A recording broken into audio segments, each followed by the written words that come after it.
All right. Hey, we started a series 2 weeks ago called The Anatomy of what? Purposeful Giving. And I was thinking about biology class. Did anybody ever take biology class? All right. So I had biology class when I junior or senior. Had to dissect a bullfrog. I know this is going to bring some of you back to maybe some PTSD through your high school days, okay? So when I got through high school, I was like, thank God I don't have to do any more biology. Nope. First year of college, doesn't matter what you're getting a bachelor's degree in, they want you to do that again because they don't think you figured out how to dissect a frog. So we dissected a bullfrog again. You get to dissect it and figure out what's in there, and they're talking about all the different organs and everything. And I thought it might be kind of fun, not to dissect the bullfrog, but I thought it might be kind of fun. Yeah, some of you are like, oh, well, I'll let you do that. But it might be kind of fun to do the anatomy of a non-purposeful giver and a purposeful giver. Now, let me say this. Anytime you talk about money, people get funny. Okay? It is true. Here's the deal. How many of you love it when we preach on prayer? Raise your hand. How many love it when the church preaches on prayer? Yes. Church ought to preach on prayer. How many love it when the church preaches on love? Like, yes, well, love one another. Guess what?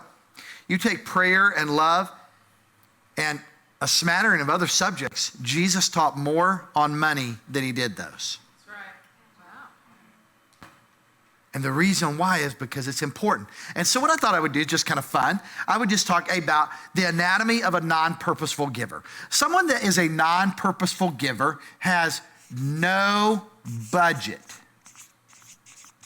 Okay? So they don't live according to a budget. Okay? They are not, there's no plan. Okay, so there's no plan in how they're going to spend their money.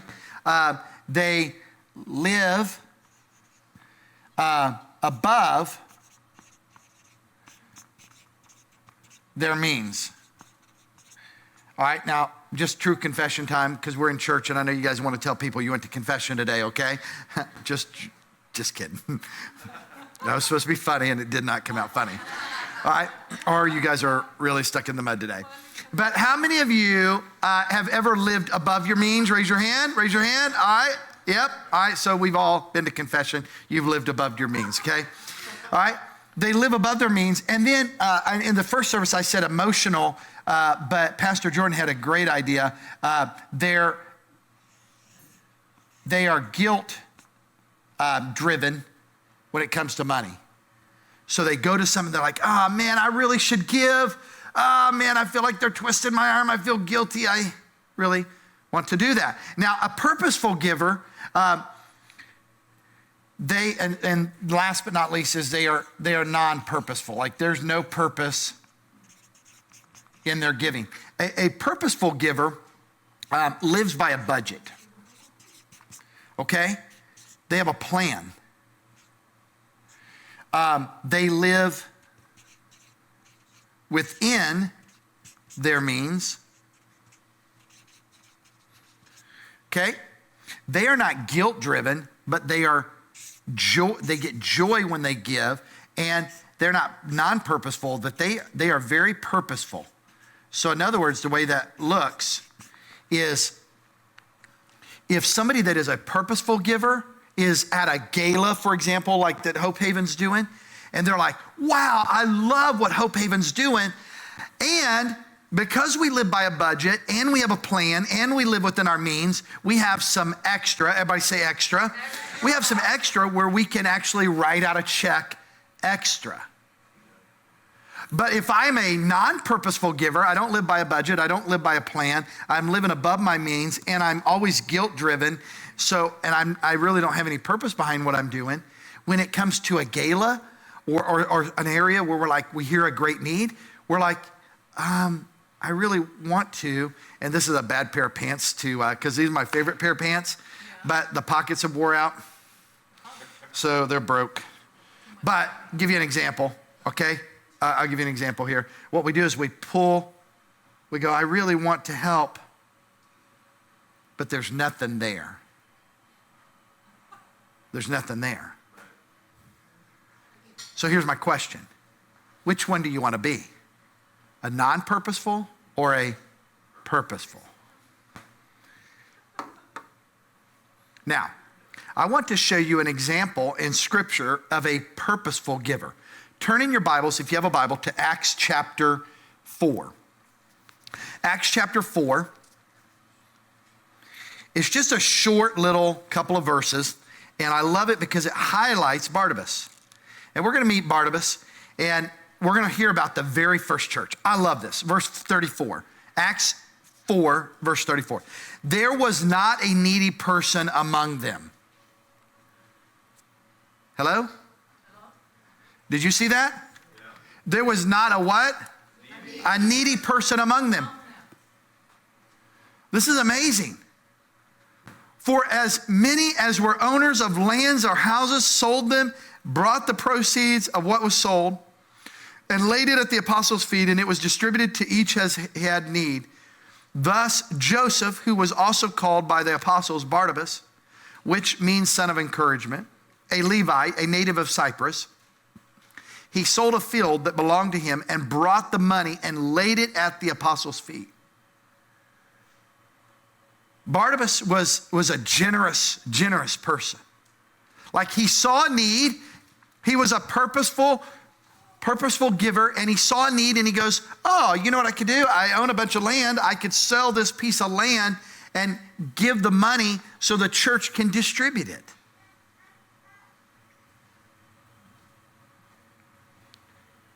But I want to give the big idea today, because this is where we get really hung up on. We think, man, one of these days, have you ever heard somebody say, I've had people do this to me, okay? Pastor, I promise you, and they almost get tears in their eyes. I promise you.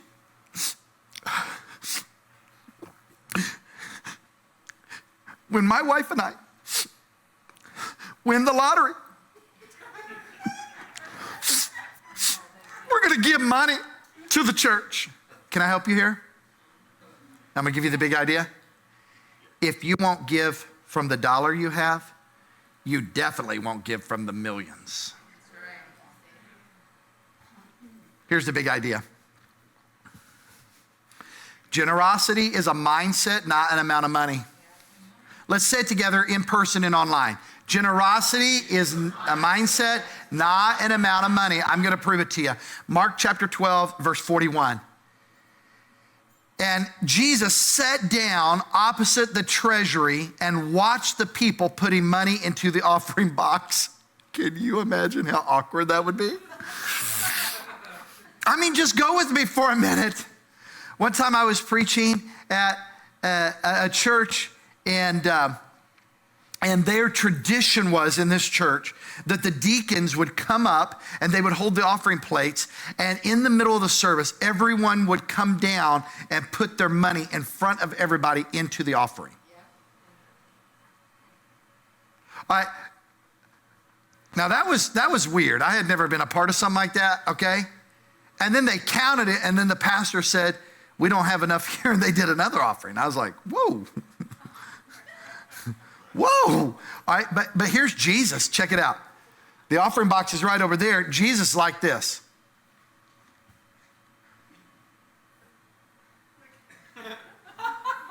I would feel really awkward. Would you?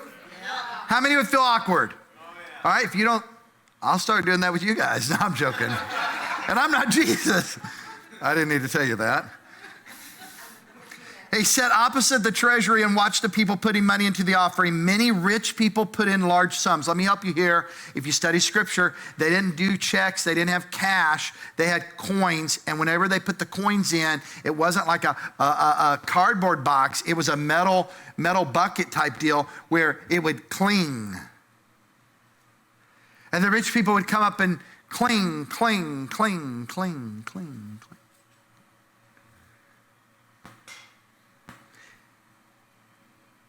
And a poor widow came and put in 2 copper coins, which makes a penny.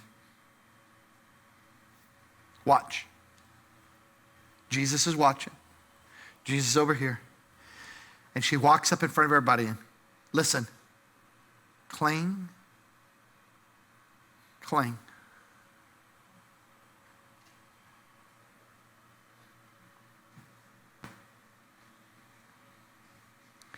And he called his disciples to him. He said, hey guys, come here, come here, come here. They're like, Jesus, we're in the middle of church service trying to take the offering. He's like, I don't care. Come over here. We're going to have a little meeting real quick. He says, truly I say to you, this poor widow has put more than all those who are contributing to the offering box, for they all contributed out of their abundance, but she out of her what? Poverty has put in everything she had, all she had to live on. One commentary said this, and I think he's right. We don't know, but she probably didn't have those 2 coins in her pocket. She probably had to sell something.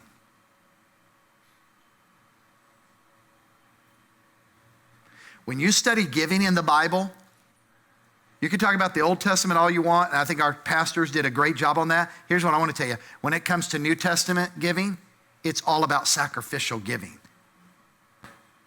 And it's interesting because if you look at the big idea, generosity is a mindset, not an amount of money. It's a mindset that goes from the mind to the heart to the hands. The mind, the heart, and the hands. Let me give you 3 principles of generous giving, and then we're going to do something fun today. I'm going to bring Jenna Geese up, who is the executive director of Hope Haven, and we're going to talk about generosity today, and you're going to get to hear about this great organization. But 3 principles of generous giving. Number 1, generous giving attracts God's attention. Would you agree with me? This poor widow, can you imagine all of the people that have gone before her, big time business owners pouring their money in?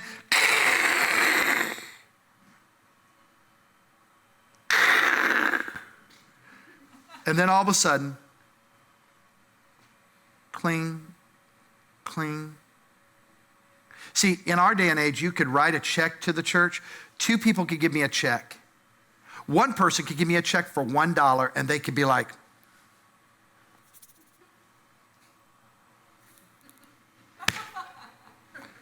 and the other person could give me $1 million, and it could go like this. You would never know. But in the offering in those days, you knew. You know that she didn't give a lot of money. Generosity attracts God's attention. Matthew chapter 6, verse 21, where your treasure is, there your heart will be also. If you want to know where somebody's heart is, track their money.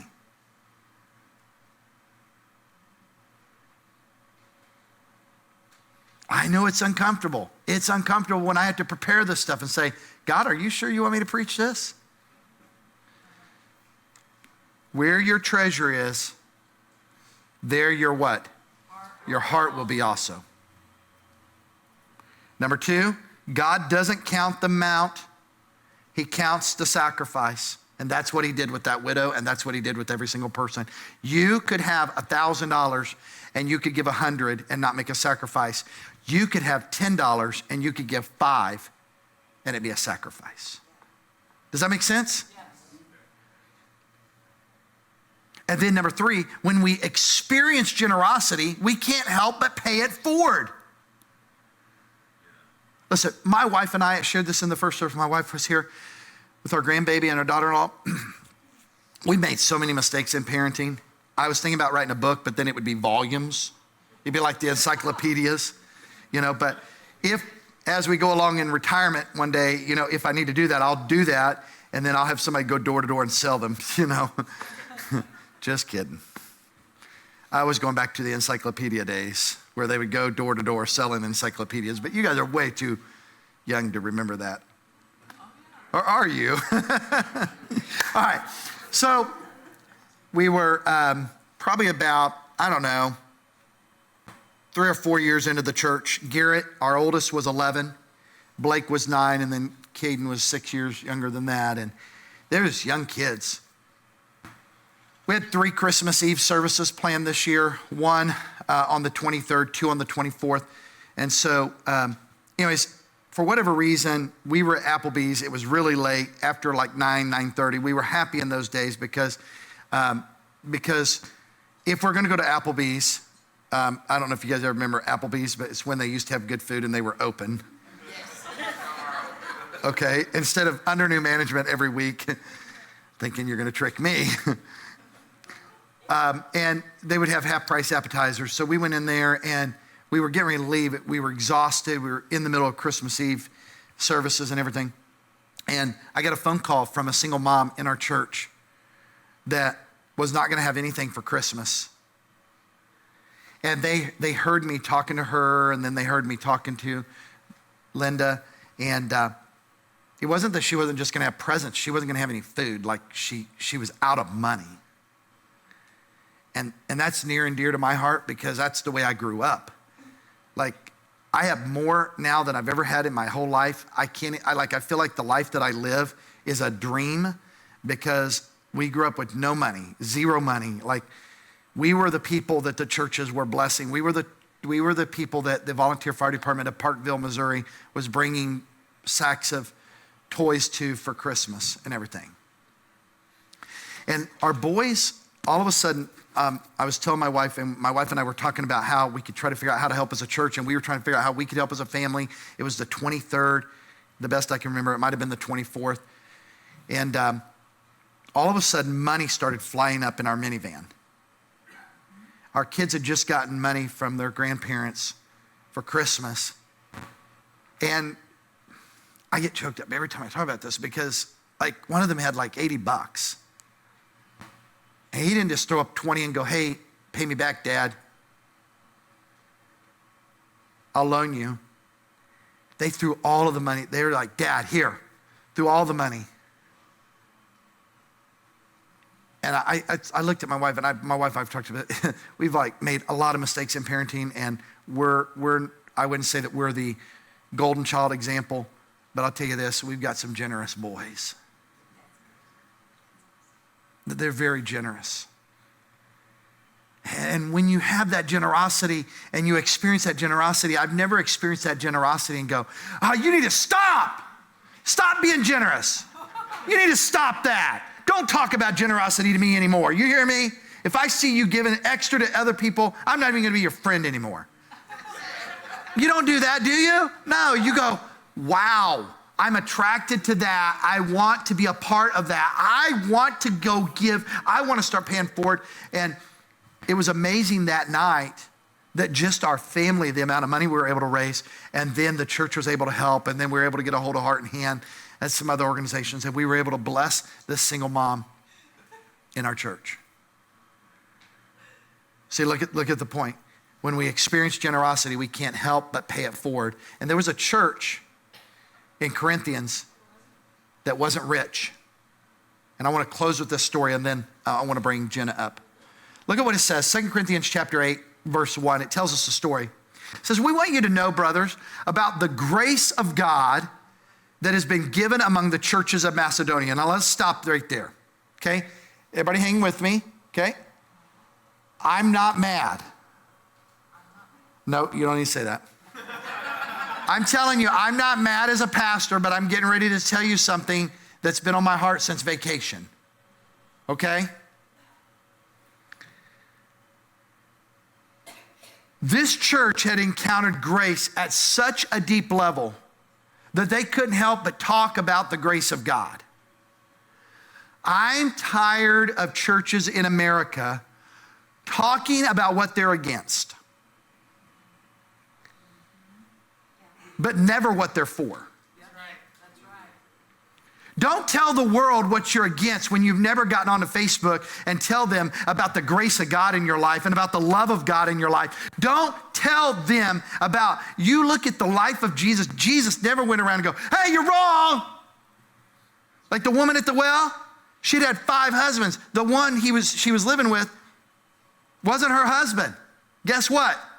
He knew that, yet he didn't criticize her of that. He loved her. He was a Jew. She was a Samaritan. He still loved her, and she finally surrendered her life to Jesus. She didn't surrender her life to Jesus because he told her all the things she had done wrong. She surrendered her life to Jesus because of his grace, his love, his truth that he poured out on her. And so all I'm saying, and I'm probably going to do some kind of message on this coming up soon, so stay tuned. But all I'm saying is this church in Corinth, man, they had experienced God's grace at such a deep level. Have you ever experienced grace?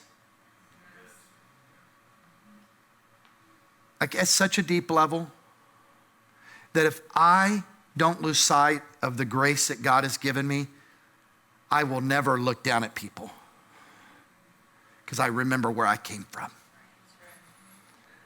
I work with homeless and I work with people that have a lot of money. Guess what? I love both. And I can interact with both. But a lot of times we like to look down the end of our nose. But let me help you with a little secret that I have as a pastor. When somebody's really critical about a certain area in somebody's life or an issue in the world, if I do a little bit of digging, I'll find out there's probably something that they're trying to hide or cover up that they struggle with that's even worse than the issue that they're against. This church was all about God's what? Grace. Check it out. Let's go on. Ooh, that was a sermon in itself. For in a severe test of affliction, okay, so they were going through a season of testing, their abundance of joy, everybody say abundance of joy, and their extreme poverty.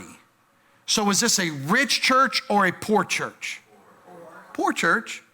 They didn't have a lot. Out of their extreme poverty have overflowed in a wealth of generosity on their part. For they gave according to their means.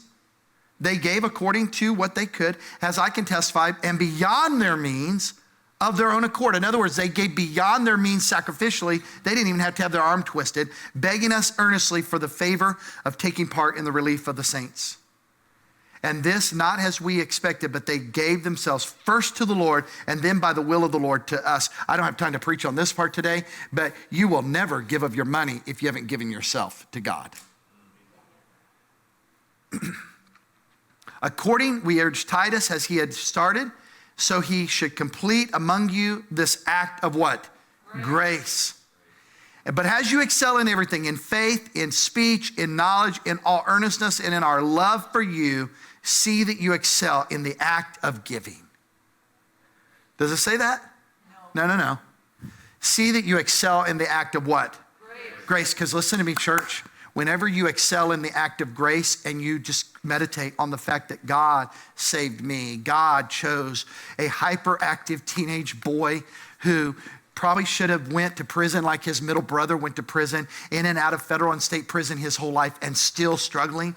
Listen, I should have been right where my brother was. I was right there when he started stealing at Liberty Walmart when he was 13 and I was just a young kid at 11.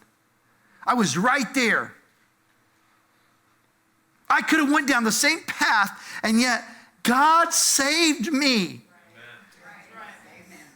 And because of that grace, it makes me want to give. It makes me want to be generous. It's His grace. And I don't have to tell you what I'm against because I'm for God's grace in your life. And I'm not God, but I'm God. I'm a conduit of God's grace. And when you encounter God's grace, God will take care of the rest. Well, shouldn't we tell them? Shouldn't we tell them? Yes. No, hang tight. Shouldn't we tell them what He's doing wrong? Shouldn't we tell them how bad they are? No. Shouldn't we tell them how they don't measure up? No. Do you want that? Or do you want God to say, hey, come here, child. Come here. I love you. And here's what I've come to learn as a pastor. God can do discipline a lot better than I can. You'll find that out when you get kids that are adults. You don't have to spank them anymore. They'll make those mistakes and you go, come here, son. I'm so sorry. Did you learn anything? I want to tell you, I've learned so much about generosity from Jenna. I keep wanting to say Newman because she just got married, but I want to introduce Jenna Geese, who is the executive director of Hope Haven here in Cass County. Let's give her a hand.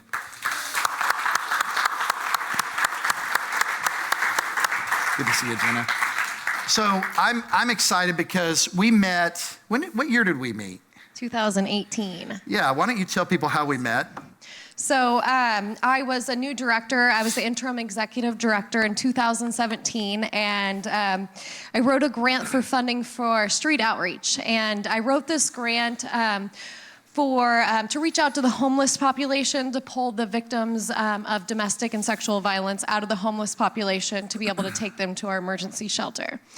But when I wrote the grant and I got the funding, I was like, well, we need more data. We need to connect with the homeless. So I got a whole team together, and we were with the fire department, and we were walking the tracks over this way. Mm-hmm. So we were walking the tracks, and we were just out there, and Pastor Chris sees us, and he's like, "What are you guys doing out there?" And so I told him about this funding and the grant I wrote, and he told me that it's just ironic that we were meeting today because he had thought of this plan a while ago, and here I was, already had written the plan and gotten the funding. So we decided on that day that we would create a program, and we called it Helping to Overcome, or as you guys know, H2O. Yeah. So that's how we met. It was amazing. And real quickly, let's talk about H2O real quickly. I wish I had the stats on this, but I mean, when we started just shortly after that. I mean, there's been times where we've served in a day upwards to 150 to 185 to 200 people. Is that right? Yeah, that's absolutely. And then this last time, just within the last week, how many people did we serve? Do you know about how many? I think Chrissy knows for sure because she leads that whole operation. I know I got a call that it was I think it was over 80, in between 80 and 100, I was believe. almost 100. Am I correct? Okay. All right. The reason Almost why we were 100. celebrating that is there used to be the motel up the street, which we were able to bring a lot of people in from. Yes. But now that they're not there, we're learning new ways on how to reach. There's still people that are homeless, or we call it our less fortunate friends. So that's how we met. And then I remember bringing you and your staff into my office just for a minute so that I could learn more about who Hope Haven is. But there's a lot of people that don't know who Hope Haven is. Why don't you share who Hope Haven is? Yeah. So Hope Haven is the domestic and sexual violence program. We have a 33-bed, 9-bedroom emergency shelter for victims fleeing domestic or sexual violence. We have a transitional living program, and we also have an outreach program for victims where we can serve people before they decide to leave, when they are actively leaving, or even after they've already left. And we provide support groups, case management, housing services, you name it, we provide it. Yeah, and Jenna and I have worked on, not just as a pastor, but as a chaplain, have worked on we've utilized Hope Haven's resources many, many times. Why are you involved as executive director of Hope Haven? Was it just that you were looking for another job, or why are you passionate about that? Well, at first I started because I was a criminal justice and criminology major at UMKC, and my advisor was like, you need to work in the field. And so I always thought I'd work with criminals, but I started working with victims of sexual assault in the hospital during their forensic exam, and I got a part-time offer at Hope Haven, and I thought, my advisor said, you need it. And so I was married at the time, and I was married for about 5 years, and I did the training at Hope Haven, and I realized that I was getting my degree in criminal justice criminology, and what I was learning at Hope Haven was domestic violence wasn't just the criminal offense of domestic violence. There was so much more to domestic violence that I just had no idea. And so when I saw that power and control wheel and realized that emotional, financial, there's so many other aspects besides physical to domestic violence, I realized that I myself needed to make a change in my relationship. And so one thing that I was able to do as executive director that Cass County needed, the community needed, was that when I was fleeing, I had 2 pets and a bird, and there was no domestic violence shelter that had an opening for pets, so I wasn't able to go to a place like Hope Haven, but I always dreamed of creating the place that I would have wanted to go, and that's what we have today. And so we have Paw Haven, which is we're one of the 17% of domestic violence shelters in the country, and 12% of sexual violence shelters who allow victims to flee with their pets. So it's a really amazing service, yes.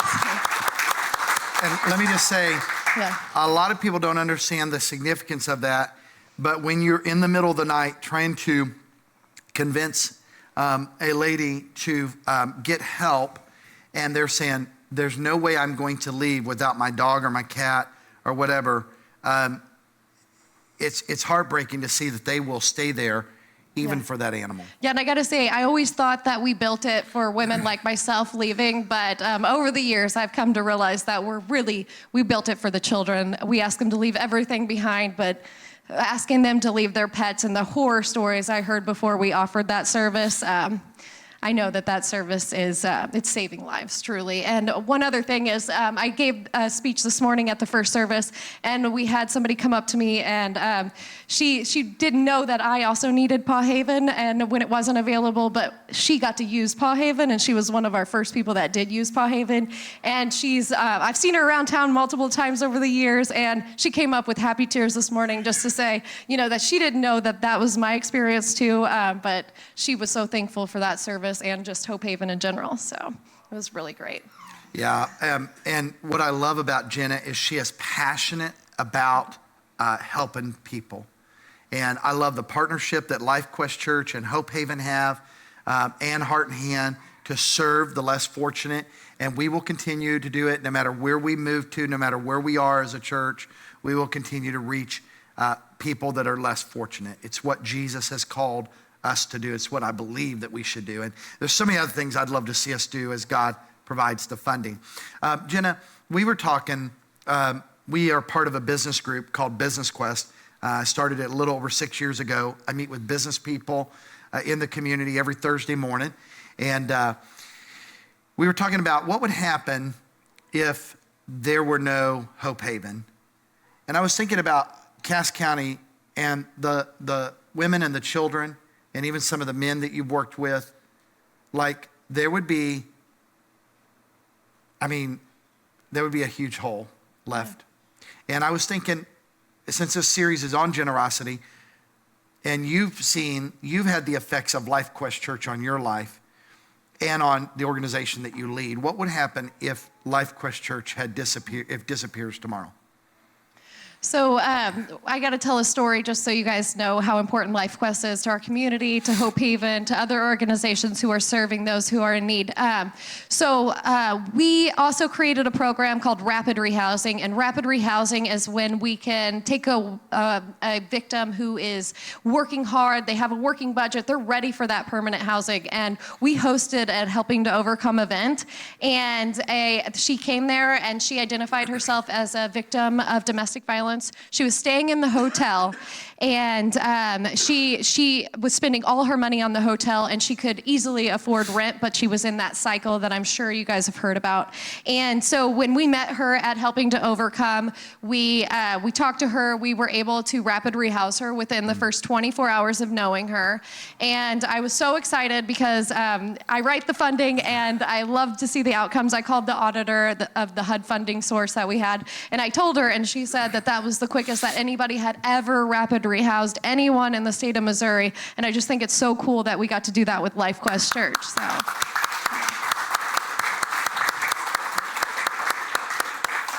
So LifeQuest means the world to Hope Haven. It means a lot to the community because I do see the people that we're working with. I see all of you today, and I'm super thankful to be involved with LifeQuest and to know you guys and to partner in the future. I'm excited of where we're going to take you. And I also have to mention the food drive too. Yes. The food drive. So I gave a tour, and I was telling Chris, I was like, we usually have a ton of food, and I know there's a food crisis happening right now. I've been with Hope Haven for 9 years. I've seen 1,700 victims. I've served over 63,000 bed nights.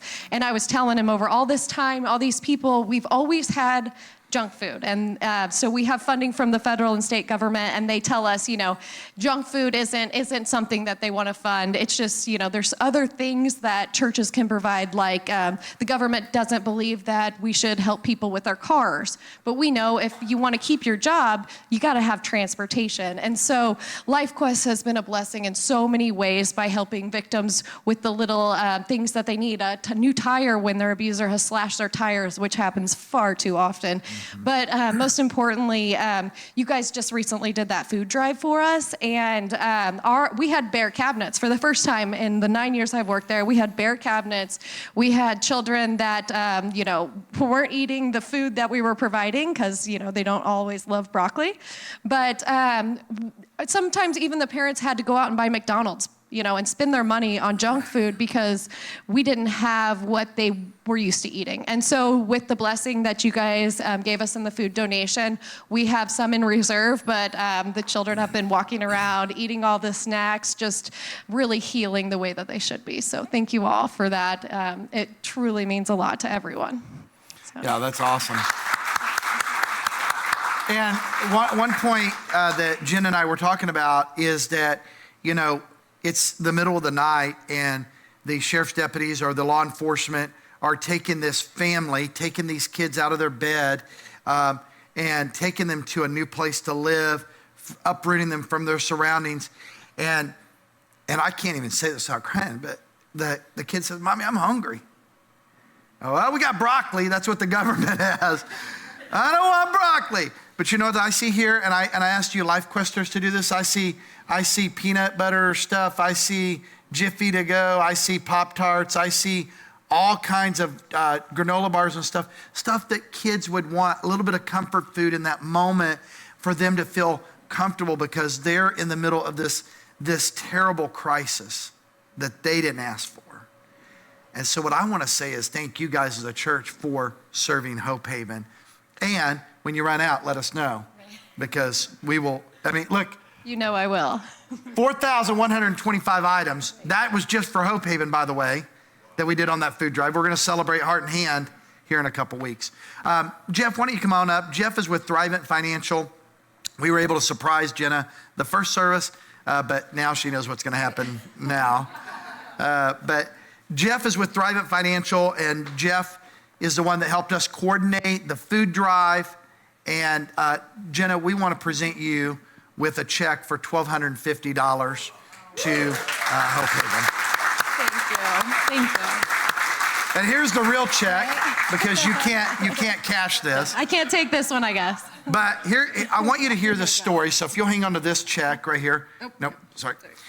Jeff, why don't you tell us just real quickly about kind of the vision behind this, but then also there were other churches that were asked to be a part of this, and what happened with that? Well, actually, it was really fast.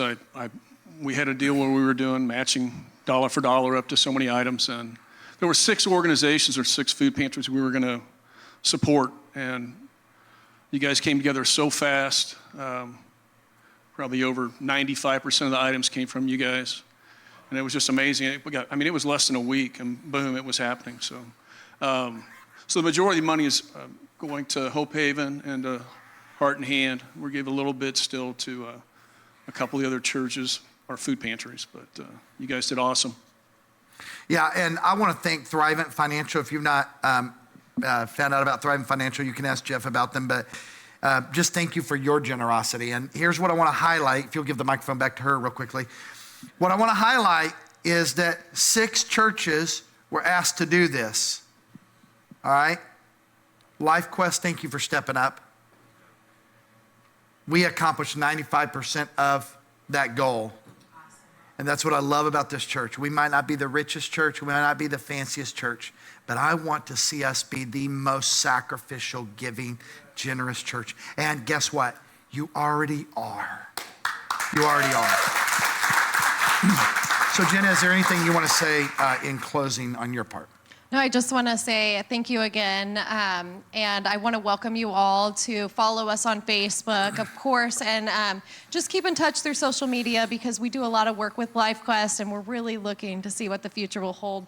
$1,200 is 10 nights in a hotel. Last year, we turned away 433 victims calling our crisis hotline because there was no funding for hotel placement or they couldn't come to our shelter because we were full. So with that being said, 10 nights is a lot of people that we're going to be able to save together. So I want to thank each and every one of you for stepping up because this time is a hard time to step up, but I continuously see LifeQuest stepping up for the last 5.5 years, and I look forward to working with you guys in the future. So thank you again. Thank you, Jenna. Thanks. All right, let's give her a hand. All right, if I can get full house lights, I want to come down here, and I just want to talk to you from a pastor's heart. In the words of Doug Zura, the Papa's heart.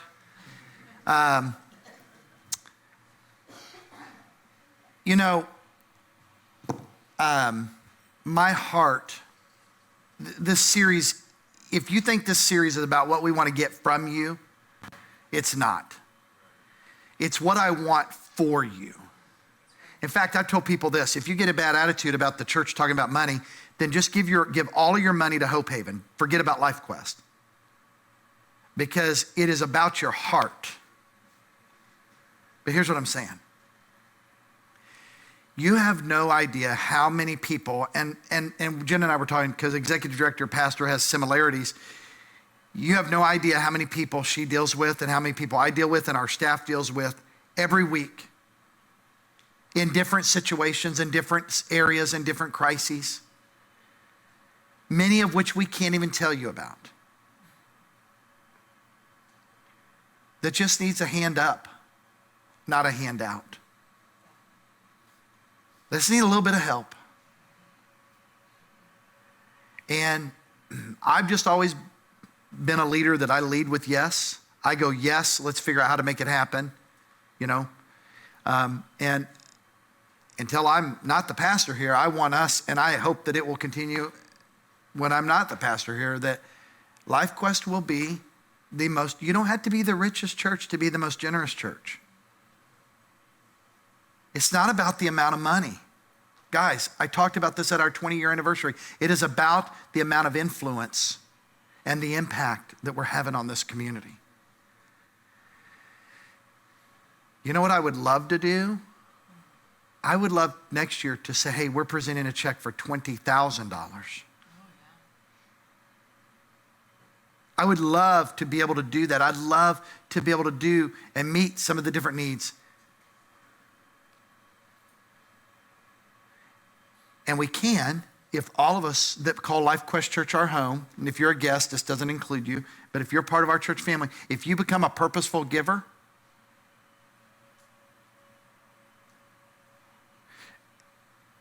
it can make a difference. And our CFO, Sue, who oversees our finances, just so you know how it's set up, Pastor Tim talked about this a little bit last week on his end. He was saying, as a staff member, he has no idea what the finances are, and he doesn't know who gives what. When my wife and I started this church 20 plus years ago, we set it up to where I have no access to finances, and I haven't since day one. Here's all I did. Day one, I took in our EIN number. I took in our doing business has information to the bank. I opened up an account. I started an financial advisory team. We had a board of directors, and I had a person to handle the money. And then they changed all the passwords, and I didn't have access to it. I don't know who gives what. And the reason why is because if you give $1 million and you give $10 and you give $0, I will treat all of you the same. With that being said, my heart is for people that call LifeQuest Church their home to be purposeful. And Sue shared with me a couple of weeks ago before I went on vacation, she said, Pastor, if even the people that don't give a lot, if they would give $5 a week consistently, if their giving were consistent and not sporadic, $100 here and then no giving for 6 months, or somebody has more money, $1,000 here or $10,000 here, but no giving. If they would be consistent, we're only like on our given budget right now, we're only like, I think they were saying like $2,100 a week or a month. I can't remember. I don't have those figures right here in front of me, but I think it was like a month. We were like $2,100 a month away from making our budget. But she said people's giving, and I don't ask her who, and she knows that I've asked her not to tell me. But she says it's not consistent. Like the week of our 20-year anniversary when we had almost like 400 and something people, our total offering that day was $2,100. You know what I mean? So all I'm asking is if you're a Life Quester, you call yourself, I'm a Life Quester, you're part of Life Quest Church, I'm asking that you would pray about being purposeful in your giving so that we can continue to bless our community. And the plan that I shared at our 20-year anniversary is that if we start a community center and we start a daycare and we start these things that will produce some profit, it'll serve the community and produce some profit, the sky's the limit to what we could do as a church. And I really do think the future is changing. And if we as a church don't adjust with the future and the way things are changing, and we just keep doing things like we've always done it, we're going to find ourselves empty-handed. So I'm asking if you're in, that you'd pray about being a purposeful giver, move from being a non-purposeful to a purposeful. Got it? Got it. How many would love to see us do this more and more for places like Hope Haven and Heart and Hand? Wouldn't that be awesome? Guess what? There were people that brought in boatloads of food. The non-purposeful giver with no budget, living beyond their means, they can't do it. Can't do it. Purposeful giver can do it.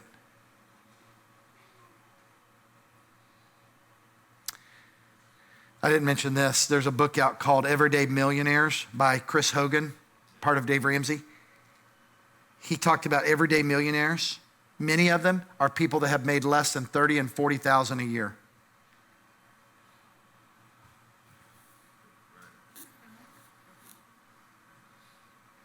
If I take two people, a husband and wife that works at McDonald's, you're going to make 40. And he wrote a book about everyday millionaires of people that have become millionaires on $40,000. That's amazing. So I'm excited about what God is doing. Thank you, Jenna, for coming. Let's give her another hand. Let's put the big idea back up there. We'll close with this. Big idea. I hope you'll remember this. Generosity is a what? Mindset, not a what? Not an amount of money. Jesus, we love you. Thank you for today. Thank you for a church that might not be the richest church. We're rich with grace. But we want to become the most generous. And we're on the path to doing that. Help us to be more purposeful in our giving. Thank you for Jenna. Thank you for her husband, Jake. Thank you for her staff that serve selflessly with low pay. I pray for the ladies and the kids and the animals that come in the next hours, weeks, days, and months and years, that they would feel loved and they would feel cared for and they would be rescued and protected. And that we as a church could partner with Hope Haven and do bigger things than we've ever done before. You are a generous God. You died on the cross. You gave your son. Help us to be more like you, Jesus.